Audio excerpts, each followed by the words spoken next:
Hi అండి, welcome back to my channel. Swathi cooking స్టైల్లో బెండకాయ ఫ్రై ఎలా చేసుకోవాలో తెలుసుకుందాం. ఇలా ఆయిల్ తక్కువగా, జిగురు లేకుండా పర్ఫెక్ట్గా ఫ్రై చేసుకుందాం. బెండకాయ ముక్కల్ని 2 టైమ్స్ వాష్ చేసుకొని ఒక క్లాత్ పెట్టి తడంతా తుడిచేసి సన్న ముక్కలుగా కట్ చేసుకొని పక్కన పెట్టుకుందాం. స్టవ్ వెలిగించి బాండి పెట్టి 1 టేబుల్ స్పూన్ ఆయిల్ వేసి కట్ చేసుకున్న బెండకాయ ముక్కలు, 1 టేబుల్ స్పూన్ పసుపు, కొంచెం పంచదార వేసుకొని ఇలా బాగా ఫ్రై చేసుకుందాం. పంచదార వేయటం వల్ల ఫ్రై కూరలు త్వరగా ఫ్రై అయిపోతాయి. మిక్సీ బౌల్లో 1 టేబుల్ స్పూన్ కారం, 1 టేబుల్ స్పూన్ సాల్ట్, అర టేబుల్ స్పూన్ ధనియాలు, కొంచెం కొబ్బరి ముక్కలు వేసుకొని బాగా గ్రైండ్ చేసుకుందాం. తర్వాత ఎల్లిపాయ రెబ్బలు కూడా వేసుకొని మసాలా ప్రిపేర్ చేసుకుందాం.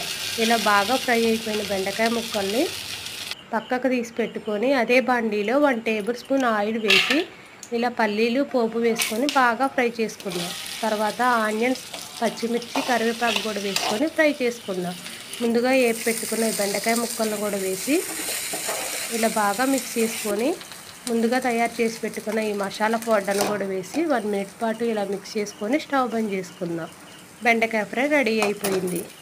ఎలా ఉందో మీరు కూడా ట్రై చేసి చెప్పండి. షేర్ చేయండి, సబ్స్క్రైబ్ చేసుకోండి.